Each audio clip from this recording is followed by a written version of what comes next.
Peter's response to this is very encouraging. In verse 5, he says, who by God's power are being guarded through faith for salvation, ready to be revealed in the last time. You are being guarded by God's power. He is keeping a treasure in heaven for you, and he is guarding you on earth so that you can make it to that treasure by his power. Oh, we can rest in that, and the eternal security that God has secured for us, for it was he who caused us to be born again, and it is by his power that he will guard us to the very end. It is because of God's work from beginning to end. And as we read this in the very next verse, in this we rejoice. What do we rejoice? We rejoice in God's electing mercy, in God having caused us to be born again to a hope that lives with a living Savior, in God keeping an inheritance in heaven for us, and in God guarding us through his power to the very end so that we may partake in this treasure. Reading on. In this you rejoice, though now for a little while, if necessary, you have been grieved by various trials, so that the tested genuineness of your faith, more precious than gold that perishes, though it is tested by fire, may be found to result in the praise and glory and honor at the revelation of Jesus Christ. My friends, the whole world is suffering.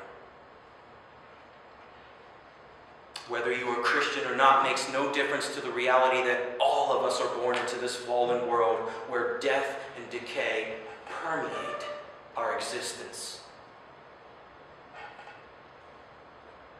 I know what it's like to suffer without hope. It's like a sinking black pit of despondency that eats away at your soul. It is the thing that causes you to wake up in the morning with the first thing on your mind being, no! No! Not another day.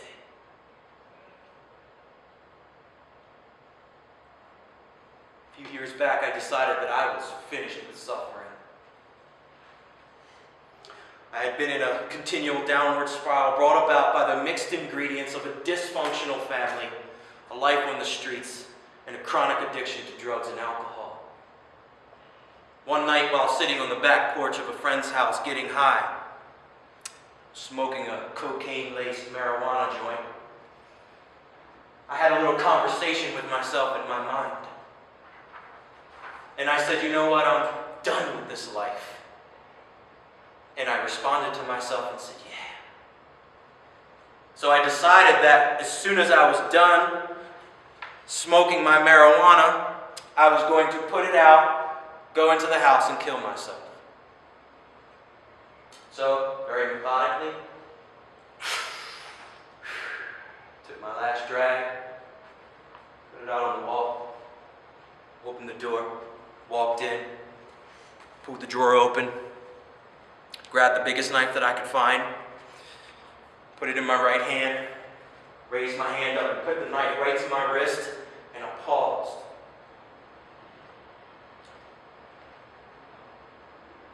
Then I began to run it across the top of my skin.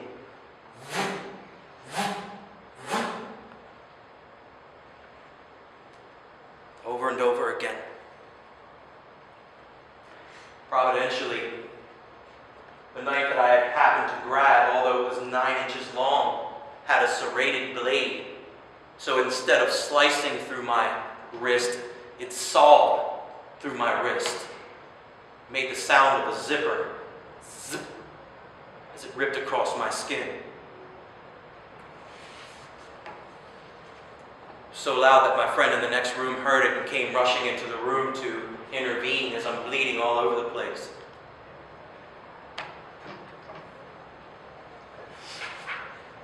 That, my friends, is the product of suffering with no hope.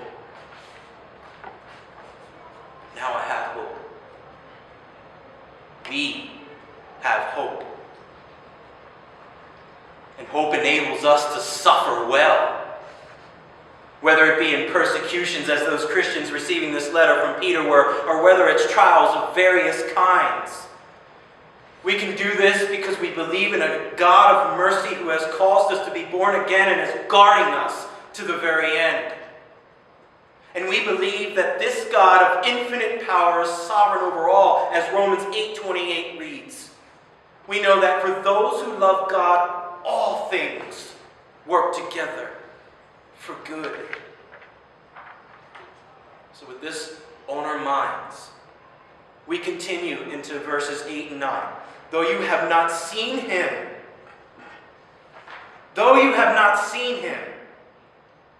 you love him.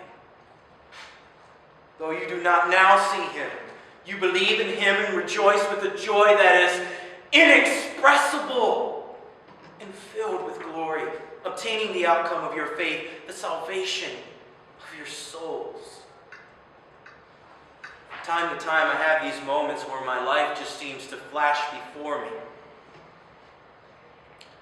A few years back, I had one of these moments.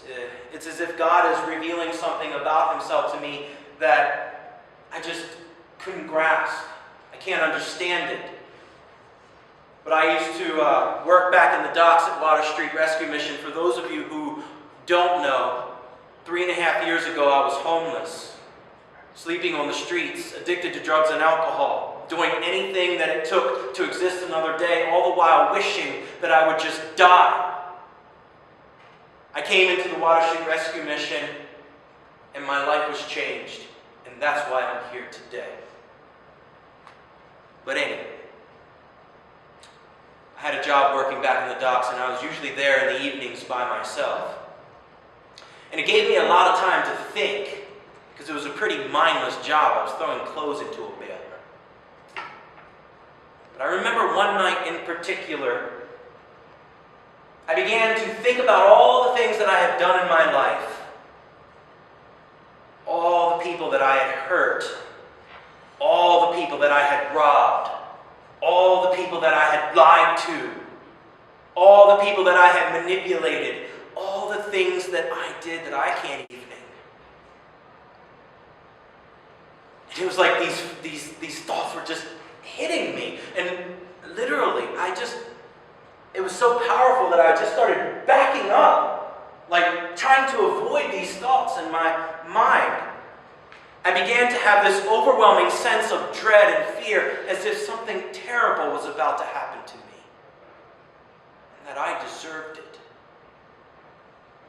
And as these thoughts are just flashing into my mind, and I'm trying to back away from them, it's as if I backed up into something. And now I have to be very careful at what I say here, because I don't really know what I'm saying. But as these thoughts are assaulting me, I backed up into something, and at that very moment, I got this mental impression of something undescribable behind me, coming way up over me and covering over top. And the only words that I can use to describe it is the word grace. At that very moment, I began to experience this ecstatic joy, an overwhelming joy, as I began to think through what this all meant. That God was covering me. As I pondered on it and my joy elevated, I began to feel so joyful that it literally hurt. It hurt. I had no words.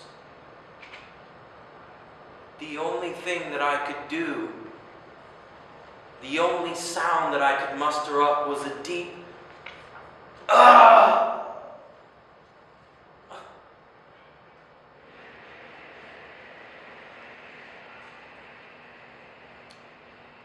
Though you have not seen him, you love him. though you do not now see him, you believe in him and rejoice with a joy that is inexpressible, filled with glory. In my opening words today, I reflected on my memories of these joy-filled Christians who sacrificed their valuable time to bring some sunshine into my dark world. I reflected on my questions as to whether these Christians ever suffered as I did, and if they did, would they still be so joyful? Or I wondered, could it be that these Christians indeed are the only ones who can rejoice in the midst of suffering? Now I know the answer to that question, and it kind of breaks down like this. From the words of Peter in this passage, because God has caused us to be born again to a living hope, because God is keeping an inheritance for us in heaven, because God is guarding us to the very end, and because we love our Savior for all that he has done for us, I now know and I now believe that only Christians can truly rejoice with a joy that is inexpressible, even in the midst of trials. So if you are a Christian and you are here today, which I'm supposing that all of you are, be joyful. Reflect on these things, man. God has something for you, and he's going to make sure that you get there, to get it. And I'm not talking about a mere happiness, some trite emotion. Happiness is something that comes and goes depending on my circumstances. When life is going the way I want, I'm happy. When life is going in the ways that I don't want, I'm sad.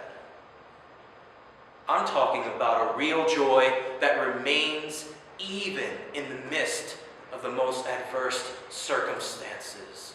This is a state of being, not an emotion. Be honest with you, I'm not any happier since I became a Christian. It's just point blank true. But I certainly am more joyful. I don't wake up in the morning anymore wishing that I was dead. I long to live another day to serve my Lord. I have an application for non-believers, but I'm going to go ahead and skip over that due to time and due to the fact that perhaps there is no unbelievers here. Thank you.